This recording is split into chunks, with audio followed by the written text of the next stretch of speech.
Today's guest is Kshitij, better known as Shoot Guru, a visual storyteller, educator, and creative force in the Indian photography scene. From building a thriving creator community to mastering both the art and the craft of storytelling, Kshitij's journey is proof that with the right vision, teaching and creating can go hand in hand. A very good evening, Kshitij ji, and warm welcome for today's Dare to Dream podcast. Thank you, sir. Thank you so much for having me. It's been an honor to be associated with you, and you were the one who came out with this idea of starting off this podcast. So I would say that that's a great initiative, and it's in the right direction. So far, we have been we have spoken to so many filmmakers, cinematographers, photographers, and expect the same kind of participation from different genres. So welcome once again. Thank you so much. So to start with, you were part of corporate life, and then you started off as an entrepreneur. How was the journey? What made you to become a storyteller, a visual storyteller? First of all, thank you for having me. And why we started this, and you know it, because we wanted you to connect to the community, and that is happening very well. And as far as my journey goes, मेरा मानना ये है कि जब मेरे को लगा था मैं बेरोजगारी की तरफ आ गया तो मैंने फिल्म मेकिंग उठा ली. बिकॉज हर क्रिएटिव बंदा पहले बेरोजगार होता है फिर काम करना शुरू करता है. So that was my calling. But I started my career in Australia, worked in an agency. मतलब मेरी पहली जॉब तो डोर टू डोर मतलब कार्ड सेल्स की थी. क्रेडिट कार्ड्स बेचते थे हम लोग. तो सेल्स का एक वो कीड़ा हमेशा से रहा है. Even though I hate doing sales, but I know how to do it. And फिर जब मैं क्लाइंट साइड पे गया, थोड़ा सा क्रिएटिव साइड पे गया, शूट्स करवाने शुरू करे, तो इंटरेस्ट बनता चला गया. एंड 2008 का रिसेशन था जब मैं इंडिया वापस आया था. जॉब्स यहाँ पे अच्छी थी नहीं. ऑस्ट्रेलियन कॉर्पोरेट कल्चर से आप इंडियन कॉर्पोरेट कल्चर में स्विच कर रहे थे, मजा नहीं आया. फिर वो छोड़ा, डैड का बिजनेस ज्वाइन किया. डैड का business already well settled, well set. अब वहाँ पे गले पे बैठने वाला काम था जो मेरे से बिल्कुल नहीं होता. Oh my God, a creative mind और गले पे. बिल्कुल. तो वहाँ पे भी मैं क्रिएटिव हो गया. और I have been associated with ISKCON from the very beginning. तो मैं इस्कॉन के थिएटर ग्रुप के साथ ना उनका साउंड और ये सब कुछ विजुअल्स मैनेज करता था. तो एक वीडियो क्रिएशन और एडिटिंग का ना एक नैक आ गया था. एंड उन्होंने एक दिन बोला यार चलो मिलकर ना शॉर्ट फिल्म बनाते हैं. Okay. और मैं गले पे बैठने वाला क्रिएटिव इंसान, मैंने कहा हाँ चलो बनाते हैं. तो जितनी भी सेविंग्स कमाई थी ऑस्ट्रेलिया से इंडिया आके, जो भी थी सारी की सारी उस शॉर्ट फिल्म में गुजार दी.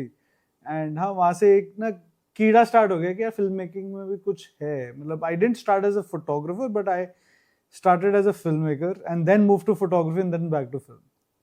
यही मेरे दिमाग में बात आ रही थी. इंडिया में नॉर्मली अगर कोई फोटोग्राफी को सोचता है तो वो सीधा वेडिंग फोटोग्राफी की तरफ जाता है. अगर हद से हद हुआ तो वो पोर्ट्रेट की तरफ चला जाएगा. सिनेमेटोग्राफर तो मतलब एक डिफरेंट जॉनर है, मतलब डिफरेंट माइंडसेट है. और जब आप ऐसा सोचते हो तो आपकी फैमिली की तरफ से एक बहुत बड़ा क्वेश्चन मार्क उनके फेस पे आ जाता है. Why, what, how you are going to do it. So उसको आपने कैसे फेस किया फिर? So basically my parents have always been supportive. उन्होंने कभी रोका नहीं किसी चीज़ के लिए. मगर जब मैं ऑस्ट्रेलिया से MBA करके आया था वापस, तो dad had already spend N x amount money. तो पापा ने, जब मैंने उनको बोला ना यार ये फिल्म मेकिंग में मेरा दिमाग जा रहा है, मेरे को अपना एक प्रोडक्शन हाउस खोलना है. और वो क्यों क्रेज हुआ था कि जब मैंने अपनी पहली शॉर्ट फिल्म बनाई थी ना, मैंने एक प्रोडक्शन हाउस से इक्विपमेंट रेंट पे लिया था. उनके एडिटर्स के साथ मैंने बैठ के पूरी फिल्म एडिट करी थी उन्हीं के स्टूडियो में. तो मेरे को ना वो देख के लगा यार यही करना है, this is what I want to do. और वो ट्रैवल फिल्म मेकिंग साइड बहुत ज्यादा थे. वो टीवी के लिए, मतलब highway on my plate was one of their products. Okay. तो हाईवे ऑन माई प्लेट के शूट्स पे जाता था मैं, क्योंकि मैंने क्या किया था, पैसे खत्म हो गए थे जब एडिटिंग का टाइम आया था. तो मैंने उनके साथ बार्टर कर लिया था कि आप मेरी सर्विसेज यूज कर लो, मेरा कंप्यूटर यूज कर लो, और आप मेरे को सिखा दो, आप पे मत करना. And that is what we did. And it worked out in my favour, it worked out in their favour. तो वहां मैंने सीखना शुरू किया. ओके. और तो डैड ने ना उस टाइम एक चीज बोलती थी, देख तेरी पढ़ाई पे बहुत पैसे खर्च हो चुके, तो अब और पैसे नहीं खर्चूंगा, जो भी करना खुद कर. ओके. तो 2008-9 में FTI ने एक कोर्स निकाला था डिजिटल फिल्म मेकिंग का. It was a short term 1 year programme for cinematography. Okay.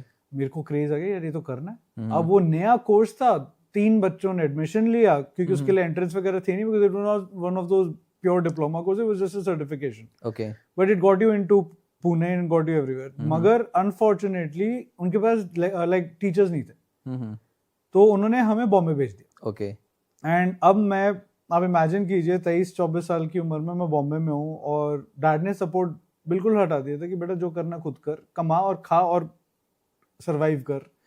Bombay में सर्वाइवल तो started by an AD, doing like an assistant director's job in Mukta Arts, but then moved out और मैं ना छोटी छोटी internships करने लग गया, छोटे छोटे प्रोजेक्ट्स उठाने लग गया, डेली वेजेस पे काम करने लग गया। मैंने एक्चुअली में फिल्म मेकिंग सीखी है from what we call as the skilled people in our industry, the gaffers, the lightmen, the camera operators, the cameramen, the camera assistants, not Right. DOPs, not directors. और मेरा ये मानना ये उनसे आप इतना ज्यादा सीखते हो क्योंकि एक डीओपी एक डायरेक्टर साल के 2 या 3 प्रोजेक्ट्स करेगा, ये लोग रोज जाते हैं शूट पे।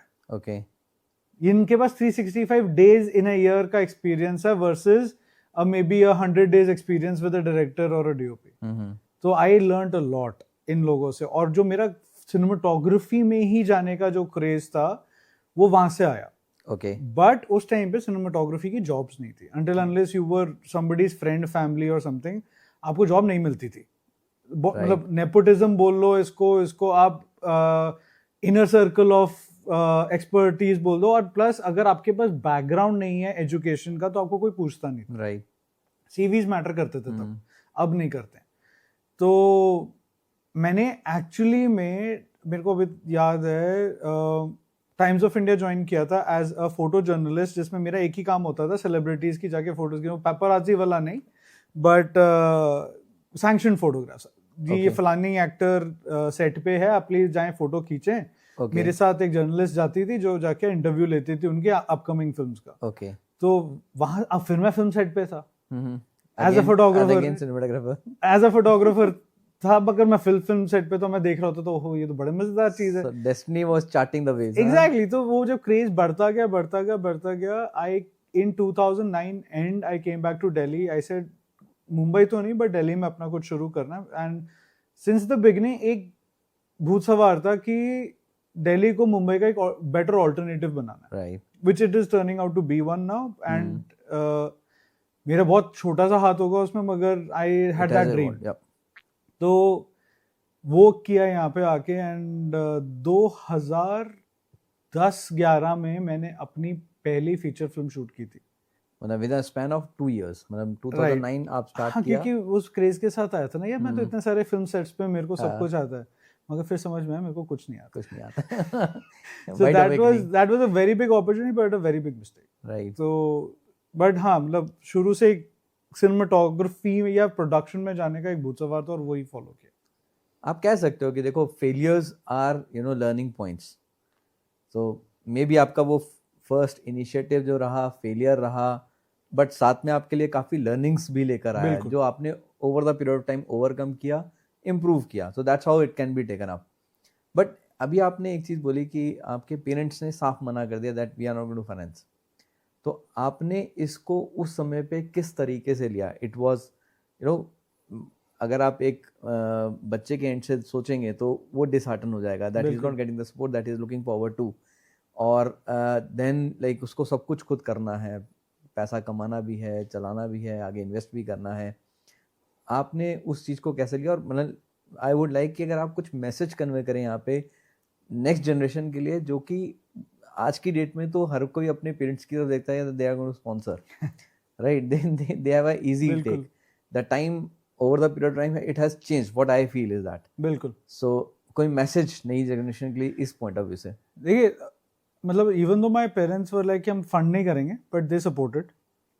मतलब मेरे को अभी तक याद है, मेरे को अपना पहला सिस्टम खरीदना था, सब कुछ था, तो मैं डैड के पास गया, डैडी सिस्टम खरीदना है इसके। हमने जो फिल्म शूट करी, अच्छा उससे पहले जब मैंने शॉर्ट फिल्म बनाने का डिसीजन लिया था ना अपनी पहली इस्कॉन के साथ, तो एक बहुत तगड़ा रेजिस्टेंस था कि तू क्यों टाइम वेस्ट कर रहा है। So the easiest way to get out of was मैंने अपने डैड को ही कास्ट कर दिया फिल्म में। उनको एक And he was ready. हाँ, he was ready.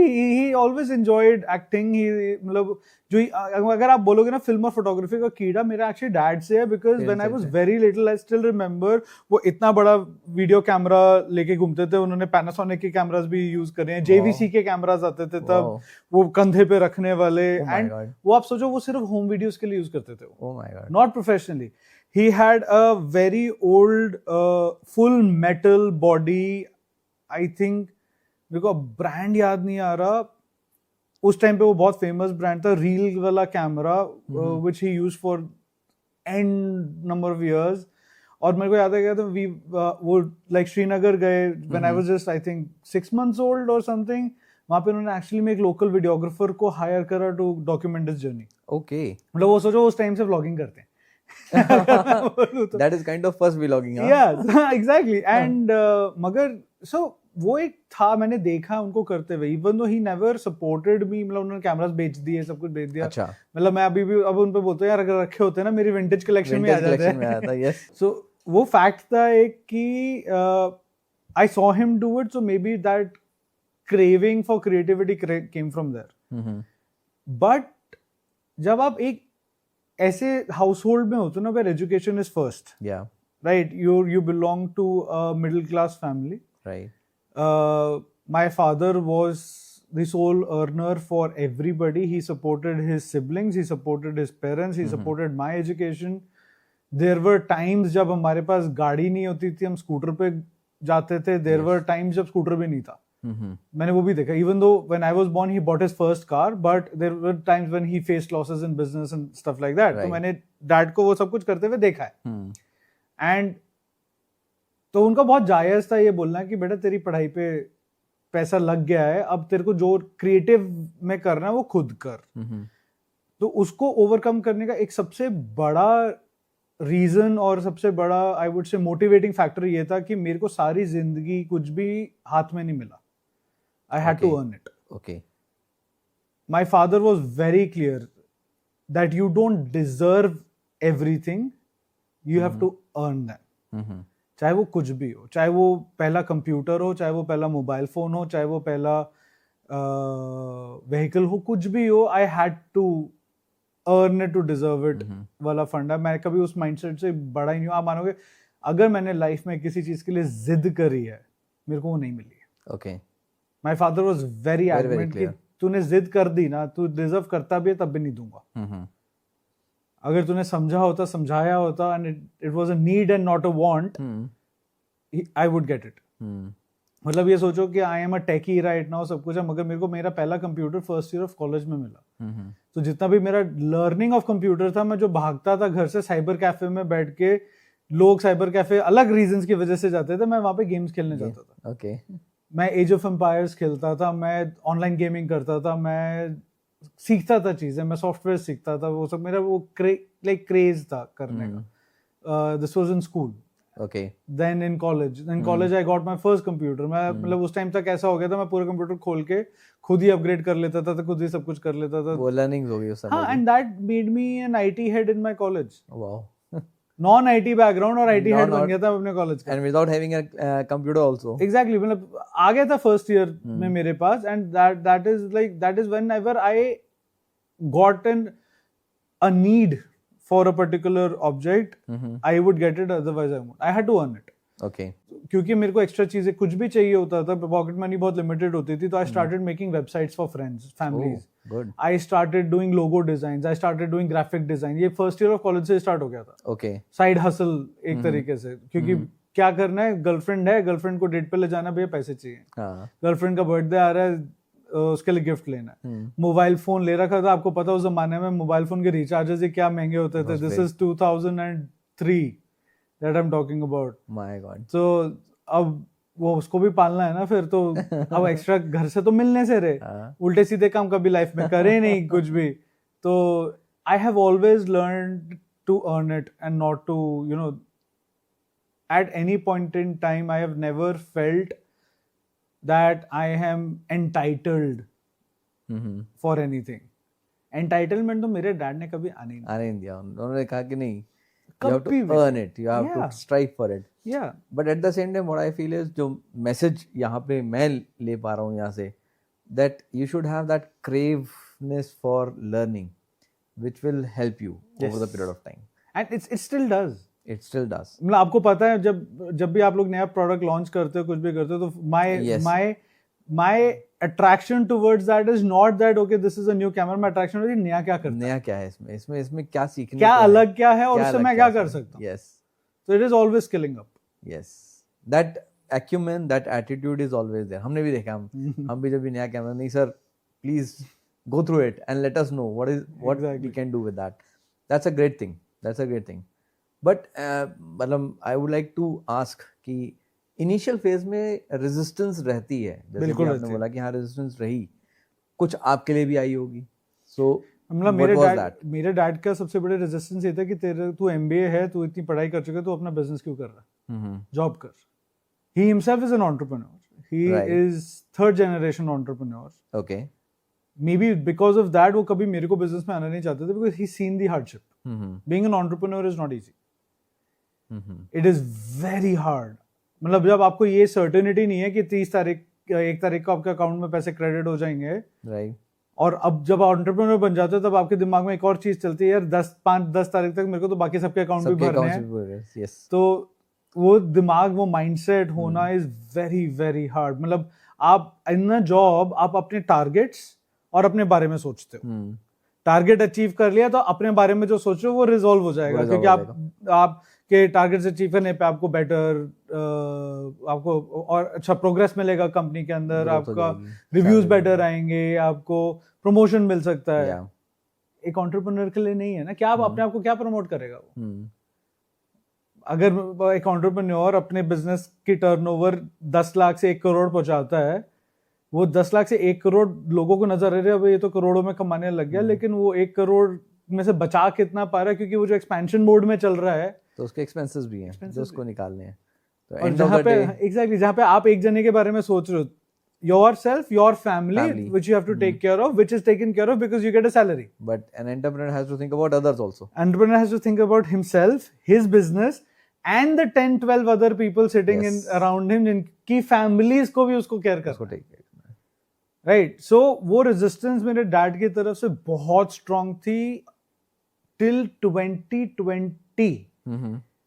It was at its peak कि वो मेरे को कभी भी मुंह पे ये नहीं बोलते थे that you are doing a good job. मतलब आप ये कह रहे हो कि आप 10 साल अपने एंटरप्रेन्योरशिप में लगा चुके थे, इवन देन योर हाँ 10 साल लगा 2009 आपने स्टार्ट किया Yes. Till 2020 you are saying कि उनके फेस पे एक वो रेजिस्टेंस थी that I wanted you to every time I would sit across my dad, he would say you could have done better in the job. Uh-huh. Every single time.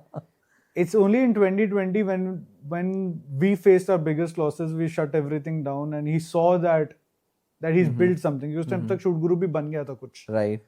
Shoot गुरु का नाम था market नाम में. बन चुका था. लोग जब डैड से मिलना शुरू हुए 2020 में, because we suddenly became very popular online, right. and more people started meeting dad once the markets opened, और सब ये बोलने लगे क्षितिज के हमने वीडियोस देखे, क्षितिज को हमने इधर देखा, he is doing a good job वगैरह. I think that was a realization point for him that he is doing something good. Yeah. but until then I was, अगर मैं डैड को कभी किसी दिन बोल देता ना मैं बंद करके अपना जॉब पे जाने लगा हूँ, वो बहुत खुश होते. वो खुश होते, वो बोलते बता कहाँ जा रहा है, मैं खुद लेके चलता हूँ इंटरव्यू के लिए. मगर now it's different, but it's taken years to prove it. उस टाइम पे ना बस एक चीज दिमाग में रखनी होती है कि you have to hold your ground. Right. आपको रेजिस्टेंस फैमिली से मिलेगी, फ्रेंड्स से मिलेगी, आपके फ्रेंड्स आपसे बेटर कर रहे होंगे, वो स्टेबल लाइफ में होंगे, आप अभी भी अनस्टेबल होंगे, आप वो चीजें नहीं खरीद पा रहे होगे जो वो लोग खरीद रहे हो, उतना घूम नहीं पा रहे होगे जितना वो पा रहे हैं. तो ये सारी चीज आपको दिख रही होंगी. राइट. प्लस फिर आपकी फैमिली भी आपको बार बार आके ये बोलेगी देखना इसको देख, अगर तूने ये किया होता तो तू भी यहाँ होता, तूने ये करा होता तो तू वहां पे होता. तो वो वाला मोड भी होता है, एंड उस मोड से निकलने का सिर्फ एक तरीका है, और ये ना मेरी मॉम हमेशा बोलती थी कोटिंग भगवत गीता कि just keep your focus. Right. and I still remember one statement that my dad made when I was in Australia, क्योंकि ऑस्ट्रेलिया जब मैं गया था मैं सब कुछ छोड़ छाड़ के 3 महीने में वापस आ गया था कि मेरे को नहीं करना है, होम सिक हो रहा हूँ मैं. ओके. तो पापा ने एक स्टेटमेंट बोली थी कि बेटा तूने कुछ शुरू करा है ना, अब उसको खत्म करके आना, बीच में नहीं छोड़ना। तो अब मैंने लाइफ का एक करियर शुरू कर दिया था, तो मेरा वो मोटिव बन गया था, ये खत्म, मतलब इसको एक पीक पे ले जाना है। कहने का मतलब था फादर को यही बताना था कि सर आपने जो बोला मैं वही फॉलो कर रहा हूँ Exactly. जो आपने पहले बोला, तो now I can't leave it. नहीं, at the same time I also remember one of the, मतलब एक और मतलब corporate guy turned businessman, so he said first 6 months was so tough. मतलब मैं और मेरी वाइफ अगर हम कभी मार्केट से गुजरते थे तो हम शॉप्स की तरफ देखते नहीं थे, यू नो, कि हाँ भी यहाँ पे अभी कुछ शॉपिंग नहीं कर सकते अभी हम। कह रहा है वो फर्स्ट 6 to 8 months मेरे लिए बहुत टफ थे। फिर स्लोली एंड स्टेडली मेरे को जब बिजनेस मिलना शुरू हो गया तो then we were able to relax, और अब मेरे पास इतनी बड़ी टीम है, तो जो सेक्रीफाइस है वो लेटर फेज में आपको पे ऑफ करते हैं। बिल्कुल कर, बट आपको सेक्रीफाइस तो करना पड़ेगा, उसमें तो no doubt over you have to hold your ground, you have to be consistent with what you do, you have to be passionate about what you do. The moment you lose passion, you will lose focus. अगर आपने जो decision लिया करने का, आपने उसको enjoy करना बंद कर दिया, दुनिया की कोई भी पावर आपको उसमें कंटिन्यू नहीं कर सकती। राइट, ये एक प्रॉब्लम है। और स्पेशली हमारी फील्ड में ये प्रॉब्लम क्यों है, क्योंकि जब आप कैमरे के पीछे बैठ के कुछ शूट कर रहे हो और आप उस चीज को एंजॉय नहीं कर रहे हो, तो आप रात के 3 बजे तक काम नहीं कर सकते। सही बात है। आप सुबह 5-4 बजे उठ के शूट पे नहीं जा सकते, आपको कोई ना कोई फोर्स रोकेगी, and which will lead to a downfall, and which is a problem that a lot of youngsters face in our industry because of which they fail. और वो होना जरूरी है। और एक चीज जो मैंने सीखी है and learned it the hard way, 2 चीजें एक्चुअली में, एक नहीं, सबसे पहली चीज अपनी ईगो लेट गो कर दो। राइट, आपको कुछ नहीं आता। आपसे बड़े दिग्गज बैठे हैं दुनिया में, आपसे बड़े लोग बैठे हैं दुनिया में जिनको आपसे 10, 100, 1000 गुना ज्यादा आता है, तो उस चीज को रिस्पेक्ट करो और अग्री करो कि हाँ, हम आज भी उतने ही डाउन टू अर्थ रहे हैं। मतलब I still remember on this topic only, so we did a project for Manish Chand, okay, right? And just for people's context, Manish Chan is the chairman of Panasonic India, and we have the opportunity to working with him, and उनके लिए मैंने एक personal project किया था for his anniversary. उन्होंने जो demand करी हमने डिलीवर करा, we made everybody happy, so he was very happy at the end of it. Right. And that was the first time he actually held my hand, shook my hand, like, you know, एक होता है आप formally कर रहे हो, एक होता है आप दिल से कर रहे हो, वो वाला फीलिंग। और उन्होंने पहली बार ही मेरे को गले लगाया था, मैंने एक चीज बोली, you are going to go very high in life, but remember one thing, always stay grounded. Right, and that, you know, stuck with us. जहां मर्जी पहुंचा लाइफ में, ईगो नहीं आनी चाहिए और आप ग्राउंडेड रहो। यस, एंड दूसरी चीज जो इसी के ऊपर चलती है वो है पेशेंस रखो। राइट, जो आज की जनरेशन में नहीं है। सबको फास्ट मनी चाहिए, फास्ट रिजल्ट्स चाहिए।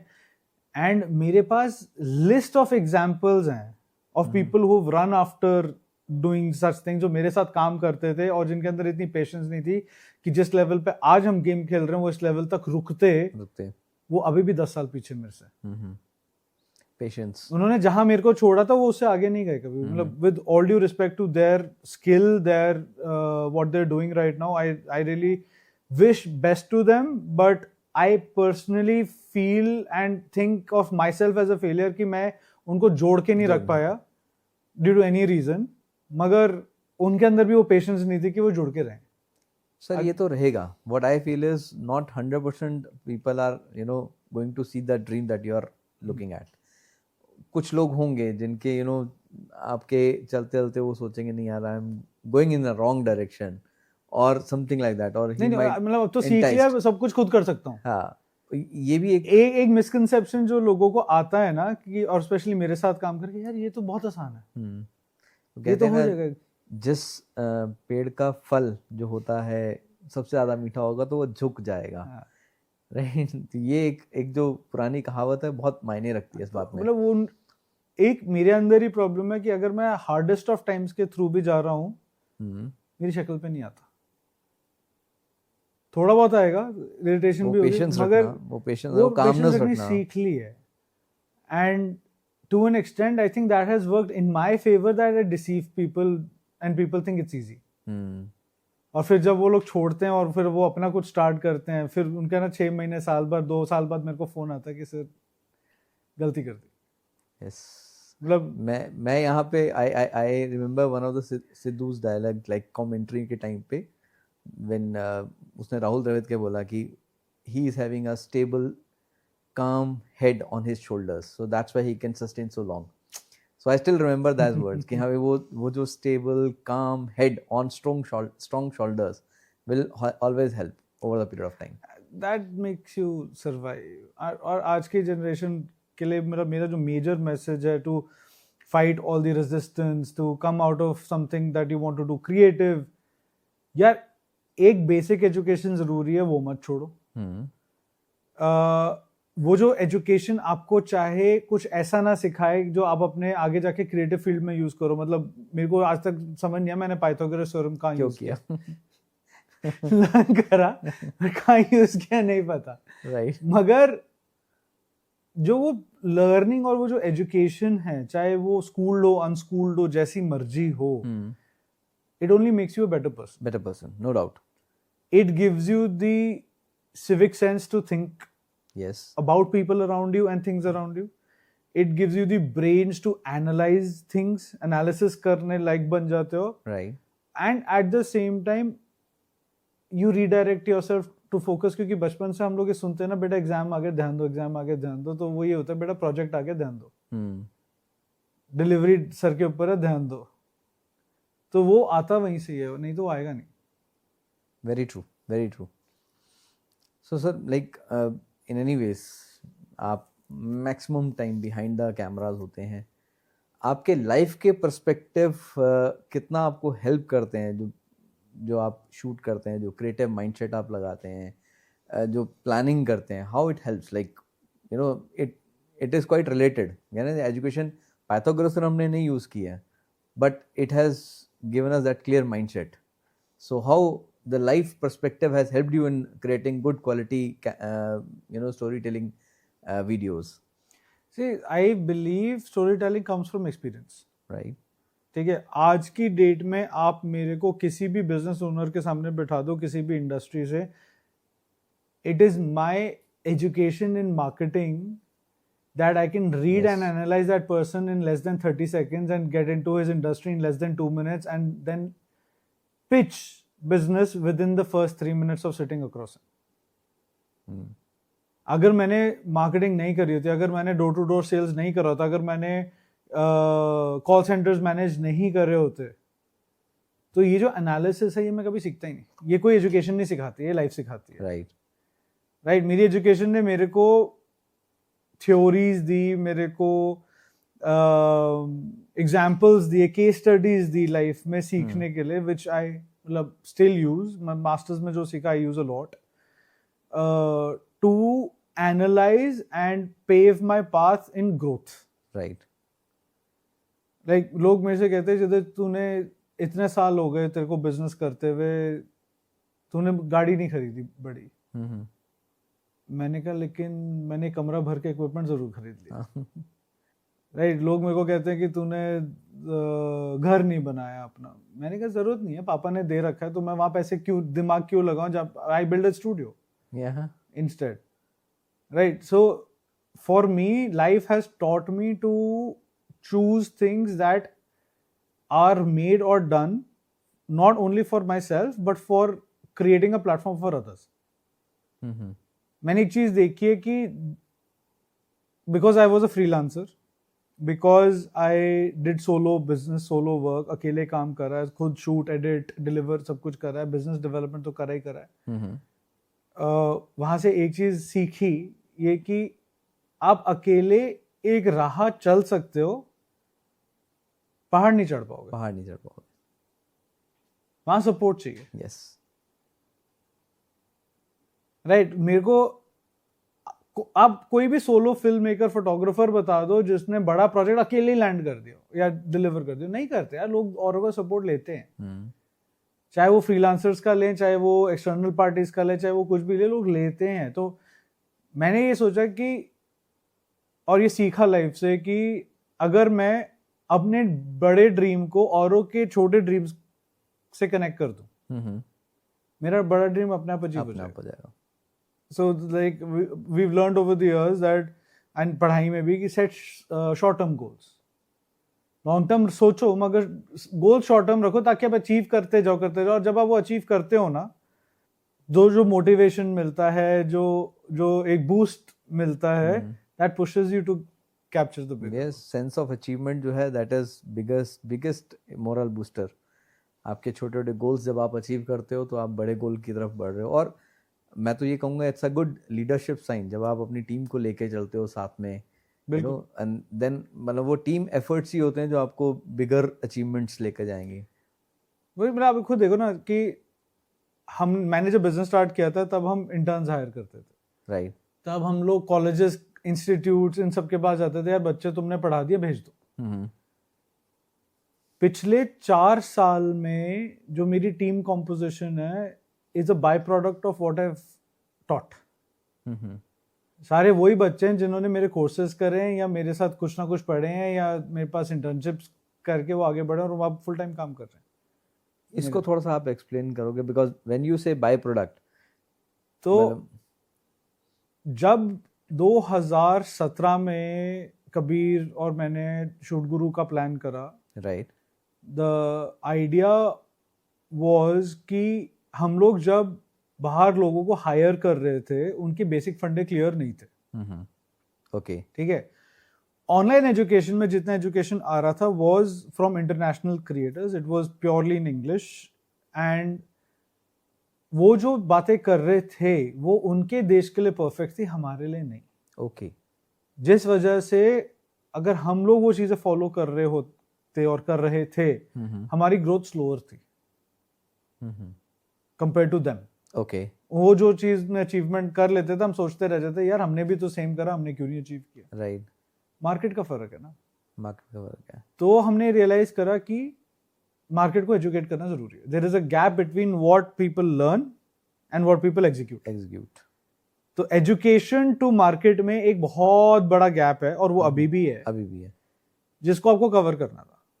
जिस वजह से शूट गुरु ने मार्केट एंटर किया, we started the name, overnight नाम बना, नाम कैची था, it caught like fire. 2017-18 I met Panasonic for the first time and I used to do workshops already, right, but Panasonic ने उस टाइम पे Lumix ने मेरे को पुश करा to have structured workshops, right, dedicated 4 hours where you teach. इससे पहले content तो चल ही रहा था, टिप्स एंड ट्रिक्स चल रहे थे। मैंने अपने लाइफ में जो आज आपकी डेट में आपको चीट शीट्स दिखते हैं ना, I was the first person to create cheat sheets. okay, अभी भी वो मेरी चीट शीट्स जो 2017 में पब्लिश हुई है, मिलियंस ऑफ व्यूज अभी भी आते हैं उनके ऊपर, वो अभी भी ट्रेंडिंग है। मैं वो रीपोस्ट कर देता हूँ, वो फिर ट्रेंडिंग हो जाती है, क्योंकि वो चीज कभी किसी ने बनाई नहीं, सबने कॉपी करी।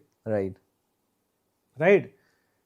मैंने भी ऐसा नहीं कि मेरा ब्रेन चाइल्ड है, मैंने भी इंटरनेशनल क्रिएटर्स को करते हुए देखा, मैंने उसको थोड़ा और सिंपल कर दिया। Right, photo ISO shutter aperture वही पर्सपेक्टिव इन माइंड, मतलब with our education in mind. यार हम लोग बहुत ही ज्यादा स्ट्रक्चर्ड एजुकेशन सिस्टम को फॉलो करते हैं जो अभी भी 100 साल पीछे है। तो हमारा लैंग्वेज बहुत इजी, अगर जब तक नहीं होगी तब तक किसी को समझ नहीं आएगा शटर एपर्चर ISO क्या होता है, एक्सपोजर ट्रायंगल क्या होता है, नहीं समझ आएगा। आप अगर उसको इजी कर दोगे तो समझ आएगा, नहीं तो नहीं आएगा। राइट। तो कमिंग बैक टू दिस कि जब लूमिक्स ने मेरे को पुश करा कि यार तुम वर्कशॉप्स करनी शुरू करो, राइट, और मेरे को अभी तक याद है, I will not name the brand. Yeah, I think I can name the brand because अभी मेरा कोई contract signed नहीं है. So when I did my first official workshop for Canon, so I was the only cinematographer doing workshops in India.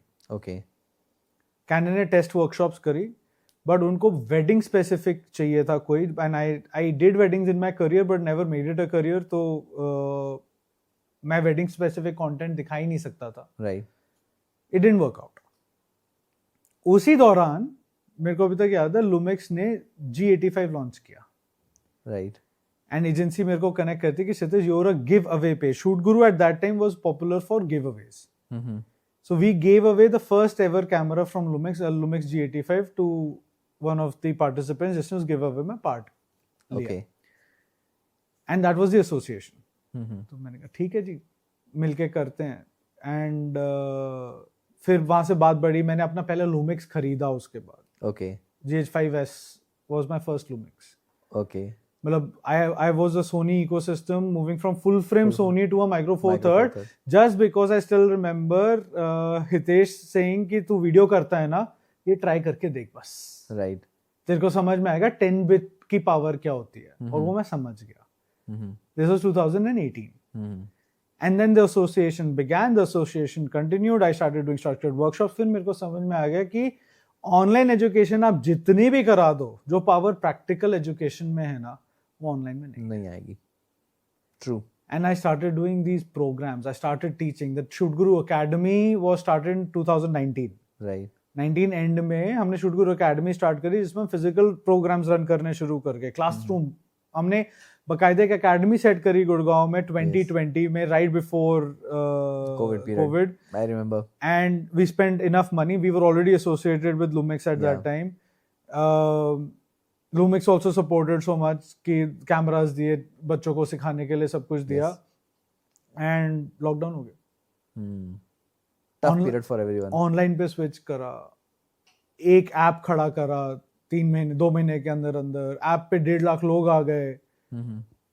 फिर से test किया, 1.5 लाख लोगों को काम देना शुरू किया, क्योंकि अब ब्रांड्स हमें भेजते नहीं थे बिकॉज ऑफ द पैंडेमिक.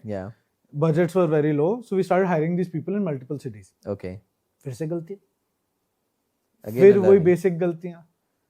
हम फिर कंफ्यूज बन गए, यार अब तो पढ़ा भी रहे हैं, क्या गलती है. तब समझ में आया कि ऑनलाइन किसी को समझ पल्ले पड़ ही नहीं रहा है. So we went back to physical, and that is where this studio was set up in 2021. Right. My first workshop I hosted here, I had 122 people attending. My God. House full था, बंदे पे बंदा चढ़ा हुआ था, सीढ़ियों में बंदे बैठे हुए थे, ऊपर बैठ के वो सिर्फ मेरे को सुन रहे थे कि मेरी आवाज क्या जा रही है. Yes. And I launched my first ever boot camp, which was a 9-day practical boot camp with 22 students. हमने 17 short films बनाई थी सर 9 दिन में. My God. 17 short films. It's a feat. Right, 17 short films में से 8 short films went for awards also. 2-4 जीते होंगे मगर गई.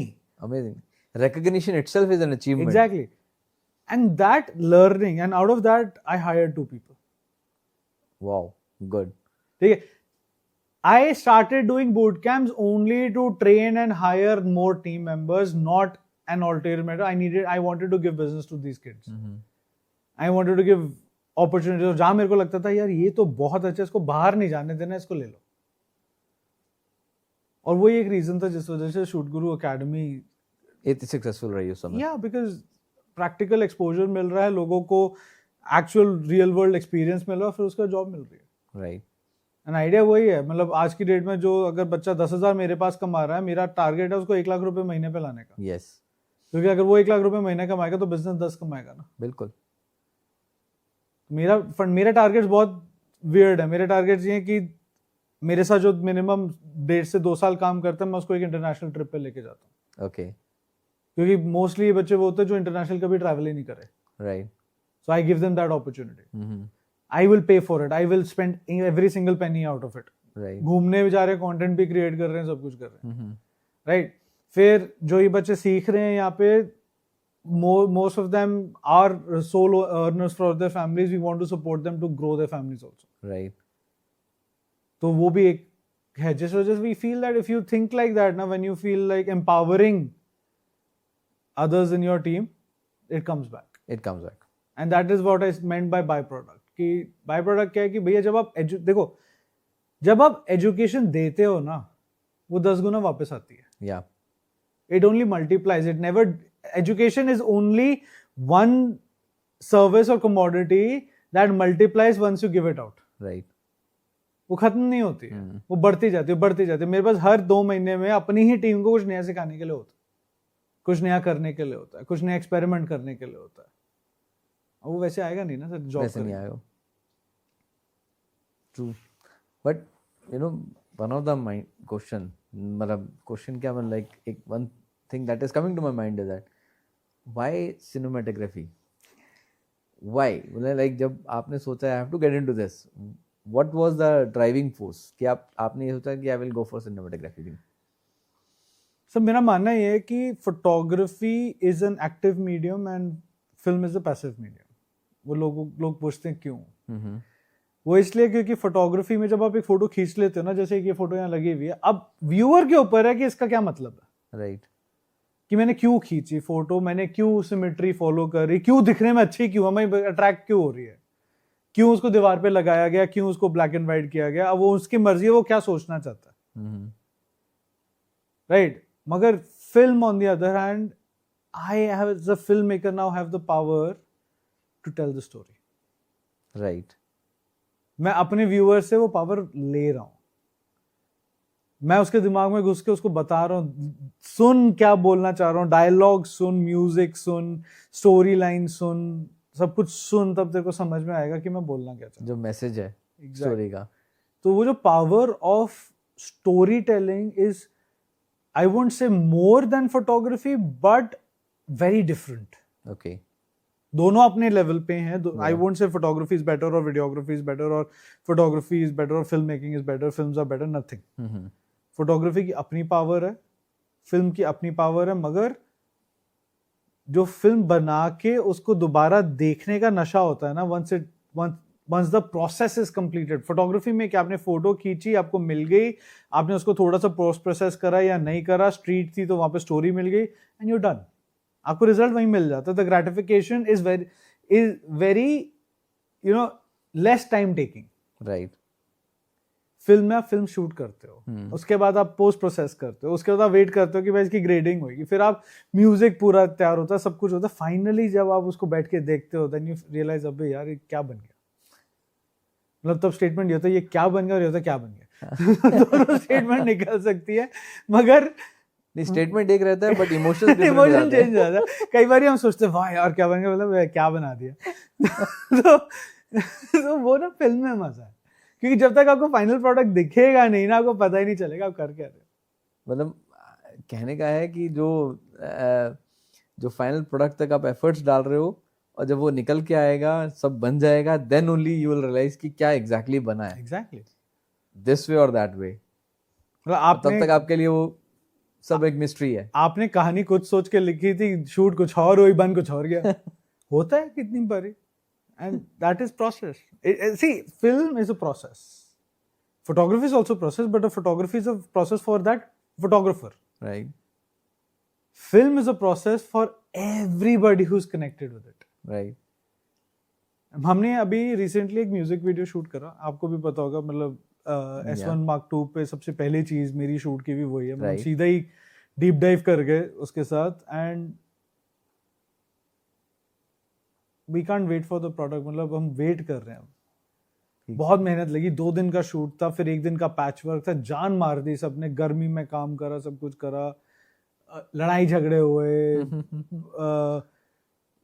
बहुत अलग अलग एक्सपीरियंसेस थे। मतलब मेरी इसकी एक्सपीरियंस फिल्म भी मैंने अभी शूट करनी है कि क्या था, it was a learning experience. And उस पूरे प्रोसेस के बाद जो अब एक फाइनल प्रोडक्ट आ रहा है, उसकी सब वेट कर रहे हैं ईगरली। हाँ, बिकॉज सबने कुछ तो कंट्रीब्यूट करा ना। So for me film making being a process is a process where you involve everyone. इसलिए सिनेमाटोग्राफी, राइट, पूरा टीम है। Photography to some extent still एक ही बंदा होगा उसमें। मैंने जो फोटो जर्नलिज्म किया था, मेरी कोई फोटो प्रिंट हो जाती थी न्यूज़पेपर में, बहुत प्रिंट हुई हैं, तो ना एक खुद को होता था ग्रेटिफिकेशन होती, फोटो आ गई। Yes, right. मेरे को अभी तक याद है जब 26/11 हुआ था, so I was there, I was in Bombay. Okay. And मेरी खींची हुई फोटोज नहीं पब्लिश करनी थी मैंने, मतलब मेरे एडिटर ने भी मना कर दिया, मगर वो करना चाहते थे उसमें मैंने मना कर दिया। ओके। क्योंकि वो पब्लिश नहीं करना चाह रहे थे जो मैं करना चाहता था, which would have created a whole new paradigm of emotions. Okay. और because of the whole media control वो नहीं हुई पब्लिश। ओके। पर वो करना चाह रहे थे वो मैं करना नहीं चाहता था। क्लैश ऑफ इंटरेस्ट में, ठीक है। वहां पे मैंने एक चीज रियलाइज करी कि इस प्रोसेस में जो इफेक्ट हो रहा हो तो मैं ही हो रहा हूँ और कोई नहीं। राइट। क्योंकि कोई और इन्वॉल्व नहीं है ना। और वहीं पे जब आप एक फिल्म बनाते हो और जब आप उसके रिलीज पे, उसके अवार्ड विनिंग पे, उसके किसी भी सक्सेस पे 10 जनों की और शक्लों पे स्माइल्स देखते हो, या फिर वो रीपोस्ट देखते हो, या फिर वो सेंस ऑफ अचीवमेंट देखते हो, वो एक अलग वो है अपना क्या कहते हैं रश टू द माइंड है कि यार ये तो कुछ कर दिया, सबके साथ मिलके कर दिया, and that is a higher a higher purpose और a high that you get in life कि दैट अचीवमेंट इज डिफरेंट। जब आप मतलब एक अपना एक्सप्रेशन होता है कि yes I am happy, I am gratified the thing that I have made, और एक होता है कि वो सक्सेस दूसरों के फेसेस से और बदलता है कि यस मैंने कुछ किया है जो इन लोगों को भी वो खुशी मिल रही है। एग्जैक्टली वो फेसेस जो है वो सामने आते हैं। बट एक बात बताओ, आप लाइक एक तरफ आपके लिए एजुकेशन है वेयर आप अपने नेक्स्ट जनरेशन को ट्रेनिंग दे रहे हो about photography, cinematography, story telling, all दो थिंग्स, और एक आप खुद कर रहे हो। दोनों पोल्स अपार्ट हैं। मुझे लगता है, मेरी फीलिंग ये कहती है कि हाँ भी दोनों में बैलेंस मेंटेन करना, बिकॉज जब आप सिखा रहे होते हो तो आप एक डिफरेंट पेडेस्टल पे होते हो, जब आप खुद शूट कर रहे होते हो तो आप डिफरेंट पेडेस्टल पे होते हो, तो how you manage that? I feel I live two different lives. One life is of an educator, the other life is of a creator. तो उसको मैंने मर्ज कैसे किया है कि जो मेरी लाइफ एज अ क्रिएटर है वो मेरे को एक्सपीरियंसेस देती है to educate the people from those experiences, right? So it is one supporting the other. Life of an educator मेरे को पुश करती है खुद को स्किल अप करने में और कुछ नया करने में और नया लाने में, और वही चीज मैं इंप्लीमेंट कर पाता हूँ as a life of a creator. Okay. और जब मैं उसको इंप्लीमेंट कर देता हूँ as a life of a creator, मैं वापस उसको एजुकेशन में एज अ सक्सेस स्टोरी लेके आता हूँ। ओके। सो एक साइकिल है। For me it is not hard to balance it because one, my team is those who've learned from me, so I'm still an educator while I'm creating. हम मिलके करते हैं हर चीज। Okay. And as a creator I am also learning, right? तो मैं उनके inputs भी लेता हूँ कि भाई तुम बताओ नया क्या कर सकते हैं, अलग क्या कर सकते हैं, ये ठीक कर रहे हैं कि नहीं कर रहे हैं, इसमें अलग क्या कर सकते हैं, सारे वो फैक्टर्स आ जाते हैं। एंड जब आप कंटेंट क्रिएशन को एजुकेशन के साथ मिक्स करते हो, राइट, तब आप ज्यादा कोलैबोरेट कर पाते हो। Okay, right, because as an educator I am meeting new people, I am hosting workshops every week, I am on an average meeting 500 to 600 people a month, right? like 4 workshops into 100, 400 तो सीधा यही हो जाता है। ऊपर नीचे करके 500-600 लोगों से हम लोग पर मंथ मिल रहे हैं। और टू एन एक्सटेंड मैंने अभी महीना डेढ़ महीना पहले लॉरियल के लिए वर्कशॉप करी थी जिसके पार्टिसिपेंट्स ही 600 थे। One of the biggest workshops that I did. तो जब आप इतने सारे लोगों से मिलते हो, that network of possibilities that you are creating in your life supports both the education side and the creator side of it. Right. Why? Because when you're educating these creators, you have to think like a creator. मुझ में और एक college professor में सबसे बड़ा difference ही यही है कि जब मैं एक सामने बैठे हुए बच्चे को पढ़ा रहा हूँ, मैं उसको क्यों पढ़ा पा रहा हूँ, उससे क्यों कनेक्ट कर पा रहा हूँ, क्योंकि मैं भी वही कर रहा हूँ जो वो करने जा रहा है। मैं भी वही एक्सपेरिमेंटिंग कर रहा हूँ, मैं वही पोस्ट कर रहा हूँ, मैं वही कंटेंट क्रिएशन कर रहा हूँ जिसके लिए वो पढ़ रहा है। तो मेरे लिए एक पावर मिल जाती है मेरे को to understand and execute their mindset and what is going on in their mind. तभी मैं अपनी वर्कशॉप्स में एक स्टेटमेंट बोलता हूँ कि मैं लोगों की दुखती रग पे हाथ रख पाता हूँ, क्योंकि मेरी दुखती रग भी वही है जो आपने एक्सपीरियंस किया over the period time as a fresher, as a learning, जब आप कर रहे थे। बिल्कुल। एंड अभी भी अभी भी कोई ना कोई इशू आएगा जो आप फेस कर रहे हो। Content space is changing every day. आप रोज नया सीख रहे हो, राइट? तो कहीं ना कहीं तो आप झटका खाओगे, कुछ नया सीखने को मिलेगा। कह सकते हैं मतलब लाइक वो जो एजुकेशन साइड है वो टू वे कम्युनिकेशन है, टू वे लर्निंग है। बिल्कुल। मतलब हम भी उनको सिखा रहे हैं, वो भी हम उनसे कुछ सीख भी रहे हैं। बिल्कुल। वो new kids on the block, they are coming out with different ideas which is a good way. So I don't feel a problem in balancing it. It's just that कि कई बार एक दूसरे को ओवरपावर कर जाती है, and it's usually the creator side that overpowers the education side, because that is what is making us money. Yeah मतलब ये आपको भी पता है कि as an educator I don't make enough money, but I am doing it out of passion. Yeah but as a creator community building exercise है जिसमें आप यूं उसमें आपके और इसमें कम्युनिटी मेंबर्स ऐड होने चाहिए over the period of time. That is more of that reason. और जैसे आपने स्टार्टिंग में बोला कि वही मुझे रिसोर्सेज भी मिलते हैं जो Exactly. मेरे मेंबर्स बनते हैं, मेरी टीम मेंबर्स बनते हैं, मैं एक्सपैंड करता हूँ, दैट आल्सो हेल्प्स। बिल्कुल बिल्कुल, that has been the core reason to do it. या आपने मतलब 10 साल आपने इस सिनेमाटोग्राफी में लगाए हैं, 17 साल से। 17 साल लगाए हैं आपने, सॉरी। और इसमें आपने आपके कुछ फेवरेट सब्जेक्ट्स रहे होंगे, फेवरेट स्टाइल ऑफ शूटिंग रहे होगा, if you can share on that. The most that I enjoy, जो अगर आप वो पूछ रहे हो कि मतलब आप योर मोस्ट फेवरेट सब्जेक्ट कि यार इस थ्योरी पे मेरे को काम करने में मजा आता है, that can be travel, that can exactly, so that was always travel. You hit the nail. मतलब अगर आज की डेट में मेरे को ऑप्शन मिले ना कि शॉर्ट फिल्म बनानी है जिसमें 10 लाख रुपए मिलेंगे या फिर ट्रैवल करना है जिसमें 2 लाख रुपए मिलेंगे, मैं ट्रैवल चूज करके निकल जाऊंगा। वो मजा आता है। But at the same time, since I've started doing fiction, since I've started creating stories, that's a different drug altogether. मतलब वो एक अलग, जिसको कहते हैं ना, मतलब आप अपने लाइफ में एक बारी कुछ ऐसा चख लेते हो जैसे खून मुंह पे लग जाता है कि आप कहते हो यार ये तो और करना है, इसमें और डीप डाइव करना है, तो अब वो है। But yeah I would say travel on top then fiction. बाकी तो यार is more of a muscle memory now. आ जाता है, कर लेते हैं, डिलीवर कर देते हैं, अप्रिसिएशन मिल जाती है, खत्म।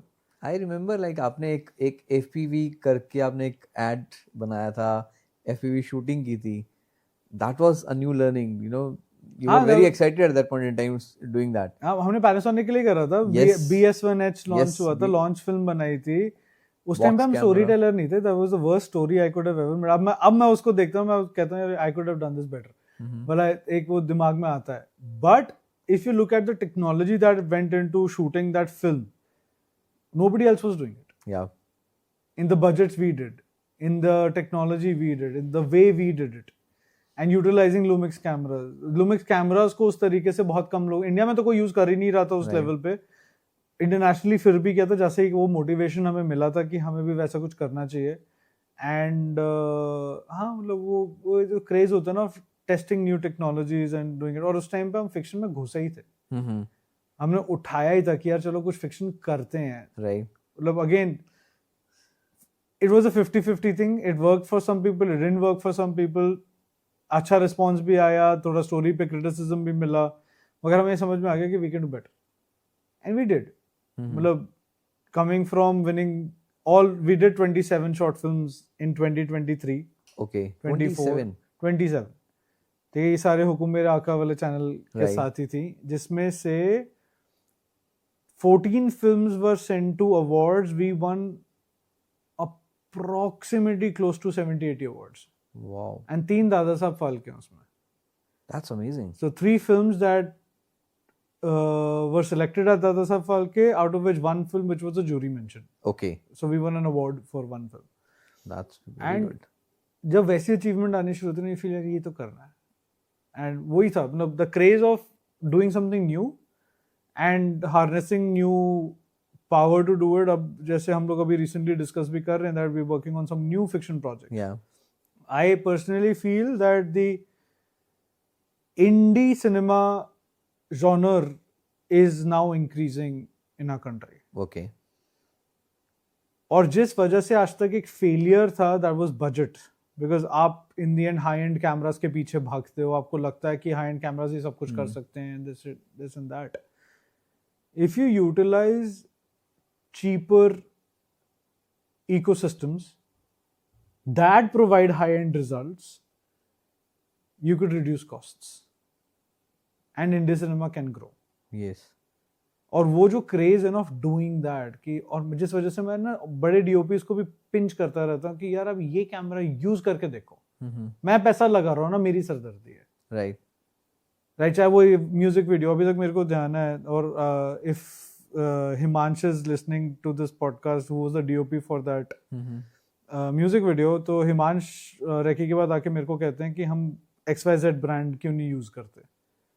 मैं अड़ गया उस दिन, मैंने कहा नहीं कर सकते। कहते क्यों नहीं कर सकते? मैंने कहा क्योंकि मैं ऑन नहीं करता हूँ, as simple as that. But that gave me an opportunity to experiment with a new camera and technology that was far cheaper than me running after something which is more expensive. Right. And I feel the result is good. Mm-hmm. The whole output is good. We are experimenting more with the same technology, and I feel that there is a future for indie cinema in India, which is growing exponentially to a fact that I recently saw an indie film जिसका नाम है Gitch Pitch. Okay. अभी release हो आज, I think आज ही release हुई है in cinemas, if I am not wrong, या कल हुई थी, सॉरी 18th को रिलीज हुई है. After looking at that film and talking to the cinematographers and everybody, मैंने रियलाइज करा कि यार ये तो है हमारे पास, Mm-hmm. टेक्नोलॉजी है हमारे पास, हम उसको ढंग से यूज नहीं कर पा रहे. और वो भी मैंने हुक पकड़ लिया इस बार कि हम क्यों नहीं कर पा रहे. Mm-hmm. क्योंकि हम साइकिल कंप्लीट नहीं कर रहे हैं. हम शूट सही कर रहे हैं, स्टोरी भी ले आते हैं, सब कुछ करते हैं. हम या तो स्टोरी में मार खाते हैं या पोस्ट प्रोडक्शन में मार खाते हैं. Okay. बीच का पार्ट हो जा रहा है, बीच का पार्ट सेटल्ड हो गया है, हमने रिसोर्सेज अलाइन कर लिए हैं, स्किल अप भी कर लिया है, मगर आगे पीछे कुछ ना कुछ एक गड़बड़ रह जा रही है. Okay. तो अब उस तरफ जा रहे हैं हम लोग. अगर मैं आपसे पूछूं व्हाट वाज हिमांश रिएक्शन जब वो प्रोजेक्ट कंप्लीट हुआ तो? एक्चुअली में तो उसने कोई रिएक्शन दिया ही नहीं. मेरे को पूछना उससे. But see, what I feel, if there is no negative feedback, it's still good feedback. It's still a good. अगर उसने एंड में आके ये नहीं बोला मेरे को कि अगर ये इसकी जगह ये होता तो बेहतर होता, Obviously, अगर मतलब इट वर्कड. मतलब लाइक इंडिया में डिससैटिस्फाइड कस्टमर जो हैं ऑब्वियसली इमीडिएटली रिएक्ट करते हैं, सैटिस्फाइड कस्टमर्स नहीं करते हैं. Exactly. That also. So I feel it like that, but I would still see the final product and hear people out कि क्या इश्यूज फेस कर रहे हैं उन्होंने, क्या प्रॉब्लम्स हैं उनको. क्योंकि नया कैमरा, नई टेक्नोलॉजी, नया सब कुछ. जो लोग इस पे पोस्ट प्रोडक्शन और कलर ग्रेडिंग कर रहे हैं, तो we shot on an SSD, we shot 16-bit colour.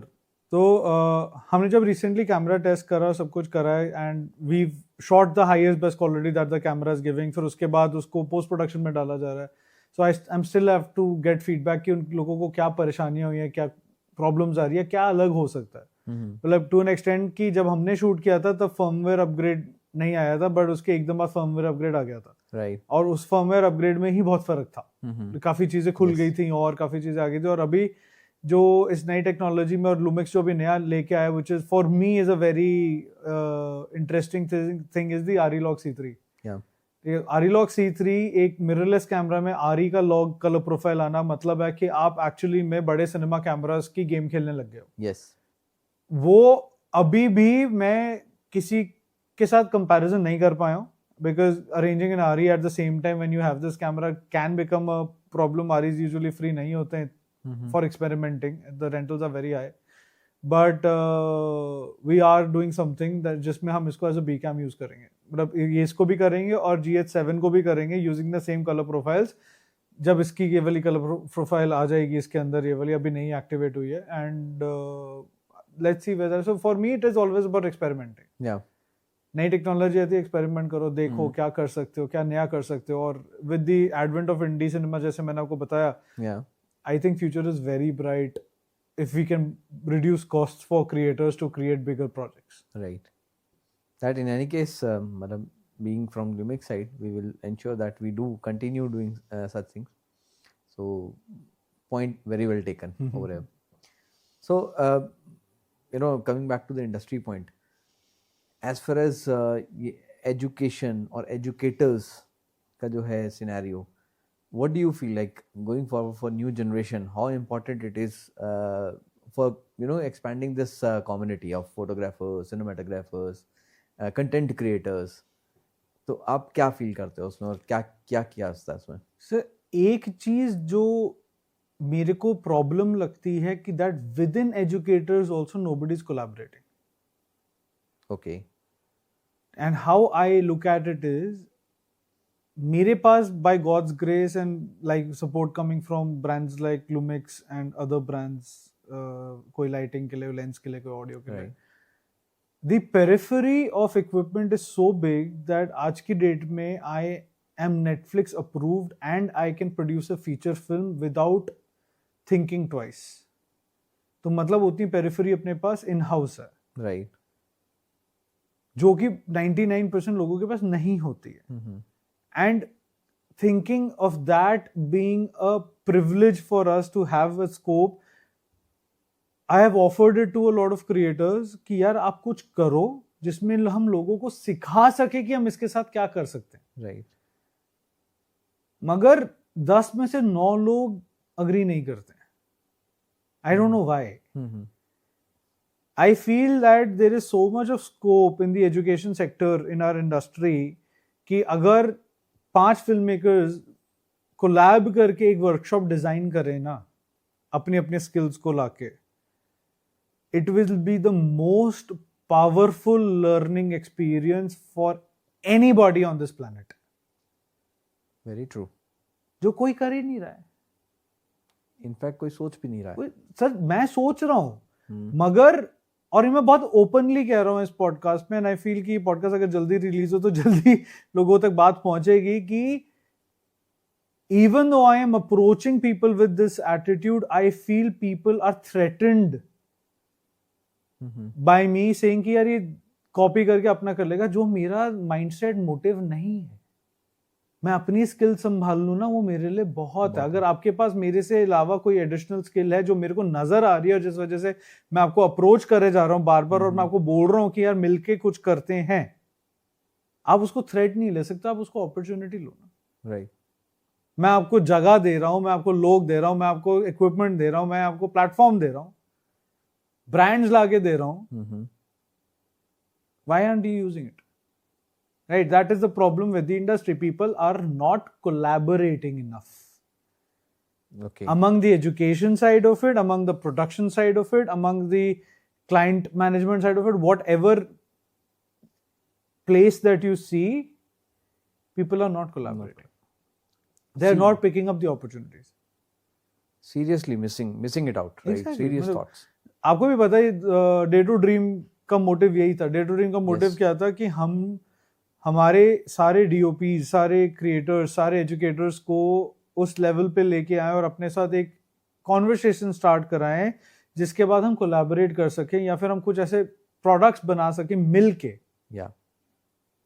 which come out to be fantastic, beautiful, out of the world and are a learning experience for a lot more people. अभी और ये एक अभी आपसे बात करते हुए एक आइडिया आया कि अभी तक हम क्या सोचते हैं कि यार एक नया प्रोडक्ट आया XYZ, चलो 5 एजुकेटर को मेंटर्स को पकड़ते हैं, उनको बोलते हैं कि आप 5 pieces of 5 into 5 25 piece of content create करके दें and we use that as a multiplier. मगर आप लोग या एज ब्रांड्स हम लोग ये चीज एक मिस कर जाते हैं जो बाद में रियलाइज होती है, which is a very big learning for me right now after talking to you. Overlapping of content. Okay.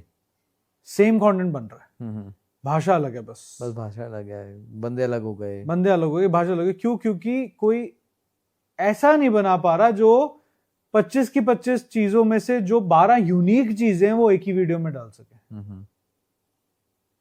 कोई नहीं कर रहा ना. What if tomorrow I, Jassi san, Lakshay san and everybody think या चलो मिलके एक शॉर्ट फिल्म बनाते. राइट. जस्सी सान की कॉम्पोजिशन, मेरी टेक्निकल स्किल्स, लक्ष्य सान की स्टोरी टेलिंग को मिक्स करके एक शॉर्ट फिल्म बनाते. अब सोचो क्या पावरफुल फिल्म निकल के आएगी. True. So that is what is Dare to Dream about. That is what the industry should be going to. That is what the industry also should be thinking about. The only reason why India is still 10 years behind is because जब हमारे ऊपर अंग्रेज राज करके गए, उन्होंने हमें एक दूसरे से लड़ना और compete करना सिखाया, साथ काम करना नहीं सिखाया. और जब मेरे जैसे कुछ छोटे लोग साथ काम करना चाह रहे हैं तो बड़े लोग जुड़ना नहीं चाहते. उनको लगता है कि यार ये कोई मोटिव के साथ आ रहा है, कोई ट्रस्ट है ही नहीं ना. मैं उनको ब्लेम नहीं करता, है ही नहीं ना, क्योंकि लोगों ने बहुत खत्म करा है. वो ट्रस्ट करके करेंगे भी क्या भाई? वो भी तो 15 साल के एक्सपीरियंस के साथ आ रहे हैं जिसमें उन्होंने धोखे खाए हैं. मैंने भी खाए हैं, ठीक है, लेकिन मैंने जैसे बताया कि मतलब हम तो सीखते हैं उन चीजों से. We don't consider it as failure, we consider it as education. Right. सही कह रहे हैं आप बिल्कुल. So that is one thing which is missing in this उस industry. ट्रस्ट को बिल्डअप करना is a challenge. And trust efficient. हमें हमारी इंडस्ट्री में कोलैबोरेशन की जरूरत है. Right. In the end, we have to work on each other's skills, not compete on each other's skills. Yes. वो हम कर ही नहीं सकते ना, हम उस भेड़चाल में घुसे हुए हैं बस. आप एक बताओ सर, अब आपने ल्यूमिक्स गियर्स लिए हैं, किस लिए, मतलब क्या आपका एक क्या क्राइटेरिया है, what made you to go for Lumix gears? मतलब आपको मैंने कहानी तो बता दी थी, how I got into Yeah, Lumix. I know. I switched from Sony moving into Lumix, full frame से माइक्रो फोर थर्ड्स पे स्विच कर गया. क्योंकि मैंने एक चीज रियलाइज करी, if you're a cinematographer, if you're a serious cinematographer, आप भेड़चाल के पीछे नहीं भागोगे. मैं माइक्रो फोर थर्ड्स के पीछे क्यों गया, और मैं आज भी ठोक के कहता हूँ ये चीज कि जहां पे मैं फुल फ्रेम रख के 2 कैमरा 3 लेंसेज रखता था, जब मैं माइक्रो फोर थर्ड्स पे स्विच किया, मैंने 3 कैमरा 12 लेंसेज रखे with the same kind of investment. with the same kind of investment. Imagine the arsenal that grew up. Imagine the scope of work that grew. कि जहाँ पे हम एक दिन में 1 शूट कर पा रहे थे, हम अब एक दिन में 3 शूट कर सकते हैं. यस. ये लोग सोचते नहीं हैं. And no compromise as far as content is. Nothing. No compromise in quality. No compromise in anything. अभी भी अब हमने फुल फ्रेम होने के बाद भी 3 साल 4 साल मैंने full frame video full frame use करा है. मैंने 4K कभी शूट नहीं किया. माइक्रो फोर थर्ड जिस दिन उठाया, वो दिन और आज का दिन है, HD दोबारा शूट नहीं किया. 4K ही शूट 4K शूट किया. स्किल अप करा, उसको लेवल अप करा. हमारी रील ज्यादा क्रिस्पर और बेटर क्यों दिखती हैं? क्योंकि हमने 4K ही शूट करते हैं, चाहे अपना कर रहे हो, चाहे क्लाइंट का कर रहे हो, चाहे किसी के लिए भी कर रहे हो. आउटपुट एंड में आप HD देखोगे, मगर क्योंकि वो 4K पे शूट हुआ हुआ है तो आपको सुंदर दिखता है. वो उसकी इनहेरेंट क्वालिटी है, चाहे फुल फ्रेम यूज करो, माइक्रो फोर थर्ड यूज करो. And Lumix being Lumix, I think because you guys were the first to bring mirrorless technology, you guys were the first to adapt cinema into DSLRs. Yeah. In mirrorless basically. क्योंकि cinema जब mirrorless हो गया था, जब digital हो गया था, तो वो सेंसर, वो भी तो छोटे ही सेंसर्स थे यार. वो आपके super 35 APS micro four third भी.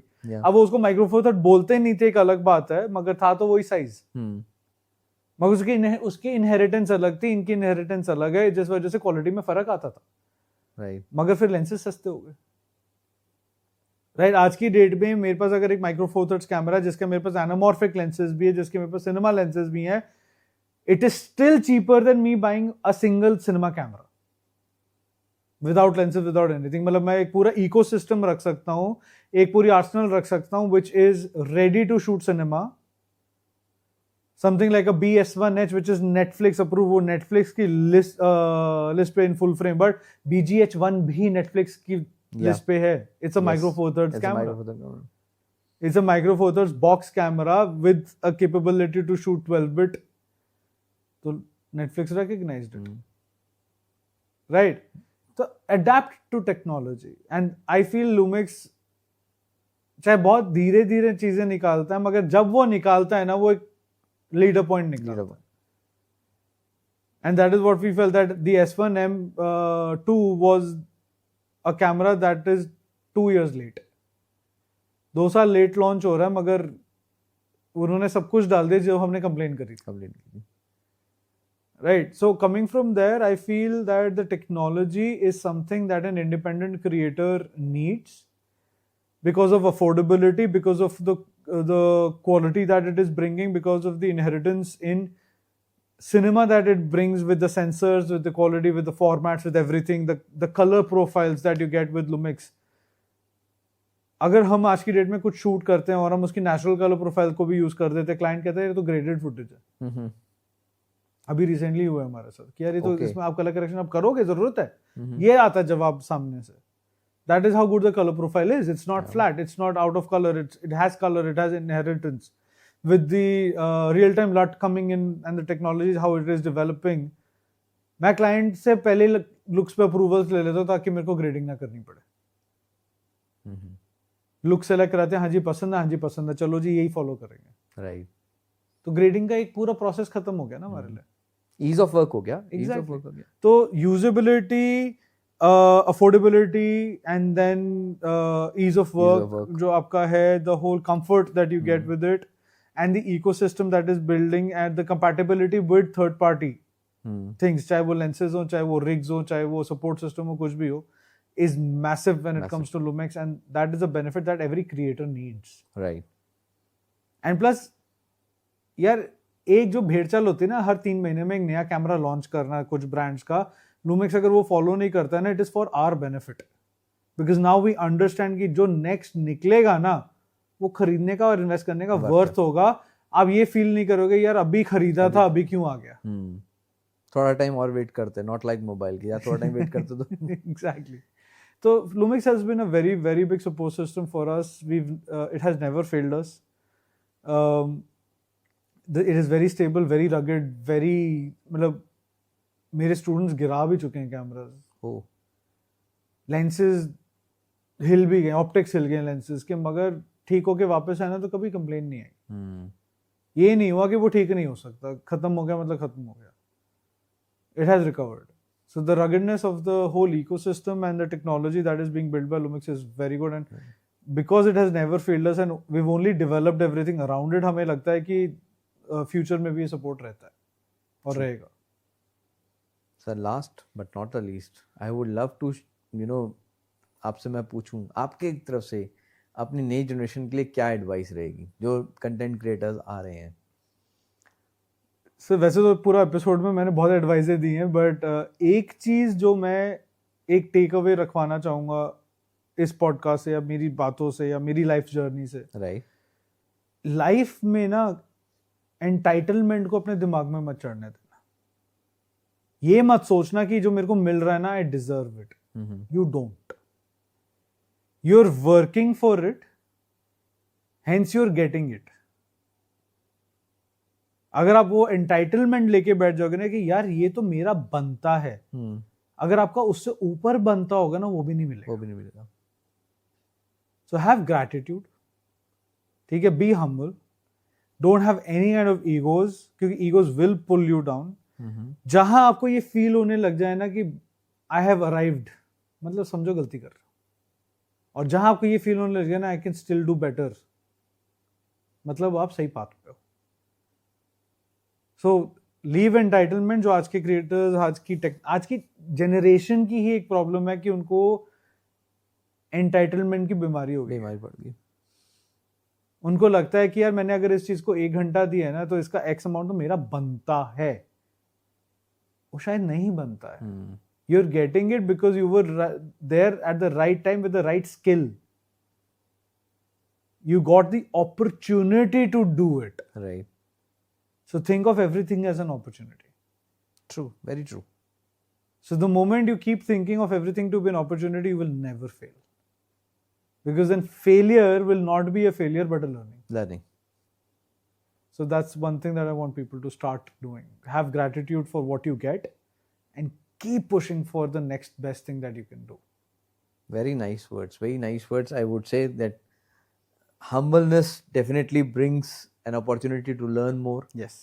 आप सीखते हो, आपके लिए और bigger opportunities आपको फिर मिलती हैं, and आप over the period of time आप grow भी करते हो. That's the biggest advice we can expect. Thanks a ton for Thank your you so much, this podcast. Thank you so much for having me. And that brings us to the end of another inspiring episode of Dare to Dream. Huge thanks to Kshitij for sharing not just his journey but his mindset, methods, and visions for the future of storytelling in India. If you liked what you saw, please like, share, and subscribe. And as always, dare to dream.